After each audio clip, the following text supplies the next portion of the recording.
सासू माँ बदल गई। कहानी उस घर की है जहाँ बहू और बेटी को एक माना जाता था, लेकिन फिर अरे शिखा बेटा, तू रसोई में क्यों घुसी रहती है? जा, रोटी मैं बना लूंगी। नहीं नहीं माँ जी, आप बैठिए, बस सारा खाना बन ही गया है। श्वेता को बोल देती हूँ, वो खाना लगा देगी सबका। सॉरी भाभी, मेरे पास वक्त नहीं है। माँ, मुझे पैसे देना, पार्लर जाना है। हाँ हाँ चली जाना, भाभी को भी ले जाना। वो भी जाने को बोल रही थी पार्लर, पर पहले ना मदद कर दे उसके खाना लगाने में।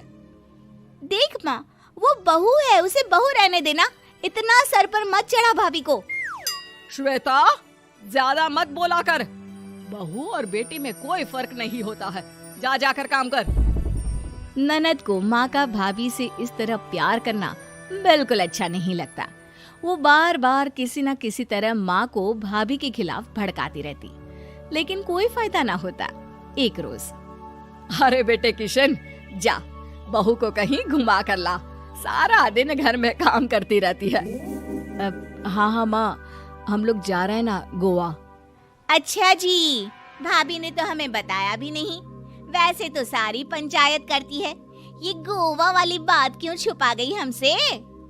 अरे क्योंकि उसे खुद नहीं पता था बहन। मुझे टिकट सस्ती मिल रही थी तो मैंने बुक कर दिया। हाँ शिखा, पैकिंग कर ले, संडे हम जा रहे हैं गोवा। दोपहर में शिखा पैकिंग कर रही थी कि सास आ जाती है। ये क्या बहू, साड़ियाँ? अरे गोवा जा रही है घूमने या फिर शादी में मायके हैं? माँ जी, ऐसा कुछ है ही नहीं, समझ में नहीं आ रहा क्या रखूं कपड़े में। अरे तेरी और श्वेता की साइज तो एक ही है, उसके कुछ मॉडर्न कपड़े ले ले, आकर लौटा देना। हाँ माँ जी, ये ठीक रहेगा। शिखा श्वेता के पास जाती है और उससे कपड़े मांगती है। ना जी ना, मैं अपने कपड़े ना दूं, वैसे भी फैल जाएंगे मेरे कपड़े, बहुत महंगे वाले हैं। शिखा मुंह लटकाकर कमरे में आ जाती है तो सास कहती है, चल तैयार हो जा, तुझे मैं शॉपिंग करा कर लाती हूँ गोवा की। बस फिर क्या था, सास बहू निकल जाते हैं मार्केट और एक से बढ़कर एक ड्रेस खरीद कर घर आते हैं। पहले बता देती कि नए कपड़े दिलाने वाली है भाभी को, तो मैं अपने ही दे देती ना भाभी को, मुझे दिला देती नए कपड़े। देख श्वेता, परिवार का मतलब सबके साथ रहना होता है, ना कि सिर्फ अपना सोचना। वैसे भी तुझे अच्छे संस्कार सीखने चाहिए। और रही बात कपड़ों की, तो शिखा, आज से घर पर भी तू मॉडर्न कपड़े ही पहनेगी। कोई जरूरत नहीं है ये साड़ी वाड़ी लपेटने की। अब क्या था, घर पर श्वेता और शिखा एक जैसे रहते। एक बार पड़ोसन आती है। अरे बेटा, अपनी माँ को तो बुलाना जरा, बात करनी है। शिखा सास को बताती है और रसोई में चली जाती है। ये आपकी बेटी बहुत बड़ी हो गई है, इसके लिए एक रिश्ता है, कहो तो बता दूं। ये बेटी नहीं बहू है, घर में सब एक जैसा ही रहता है। वैसे मेरी बेटी भी बड़ी हो गई है, कोई रिश्ता हो तो जरूर बताना। पड़ोसन रिश्ता लेकर उन लोगों के घर आती है।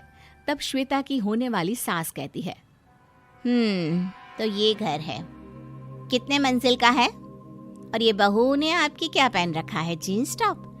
अरे भाई, साड़ी वाड़ी नहीं है क्या इसके पास? देखिए, सर्दी है तो साड़ी में बहू कैसे मैनेज करती, वैसे पहनती है साड़ी भी। देखिए, हम लोग ठहरे पैसे वाले लोग, कोई कमी नहीं है हम लोगों के पास पैसों की, बहुत पैसे हैं, जमीन, नौकर चाकर, कार, सब कुछ है, लेकिन घर में संस्कारी बहू चाहिए, समझ रही हैं ना आप? सास कुछ कहती कि श्वेता बोल पड़ती है, हाय रे, नौकर चाकर से लेकर जमीन, कार, पैसा, हाँ हाँ मुझे रिश्ता मंजूर है मुझे। अरे रुक जा श्वेता, मैं बात कर रही हूँ ना। देखिए, हम लोगों के घर इतनी आजादी नहीं मिलेगी। अरे हाँ कर देना माँ, हाँ कर दे जल्दी से। सास क्या करती, बेटी की शादी ऐसे घर में कर देती है जहाँ ना उनके विचार मिलते हैं और ना ही आचार। शादी के बाद एक रोज फोन पर, श्वेता बेटा, एक बार घर आ जा, बहुत दिल करता है तुझे देखने का। माँ, वो घर पर बहुत काम होता है, कैसे आऊँ? बड़ा घर है, लेकिन आने जाने वालों की लाइन ही लगी रहती है। बेटा मैं तो जानती थी उस घर का हाल, लेकिन तू ही नहीं मान रही थी।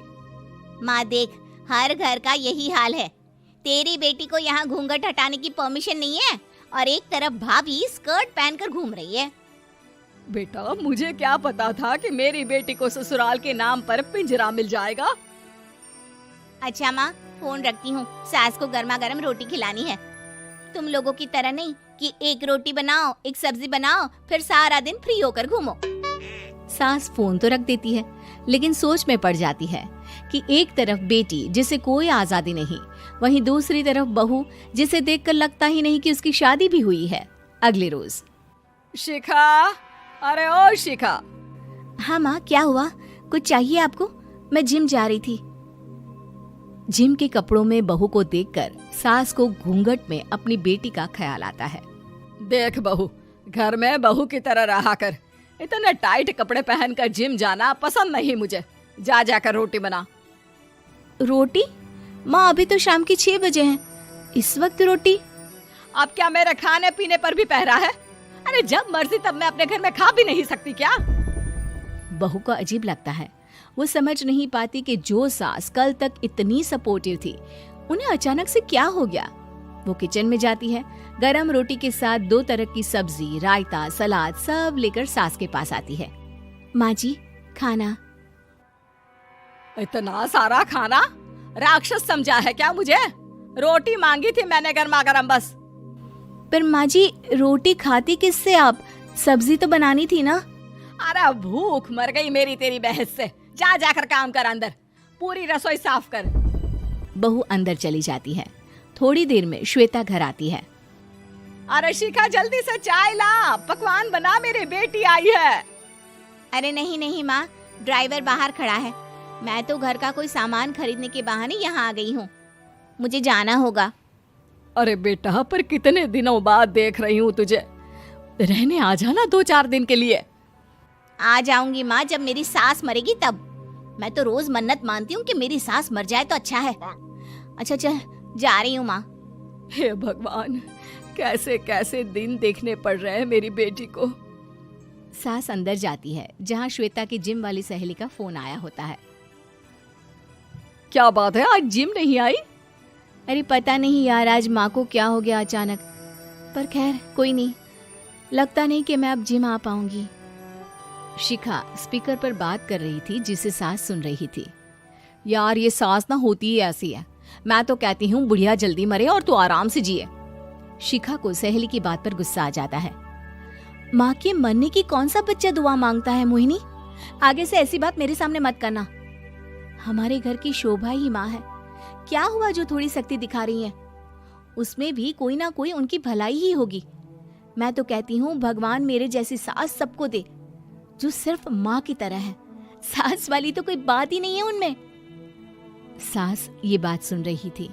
उनकी आंख में आंसू आ जाते हैं कि क्यों वो बेटी की किस्मत में बहू को भी भागीदार बना रही थी। शिखा, अरे ओ शिखा, क्या हो गया? जिम नहीं जाना क्या?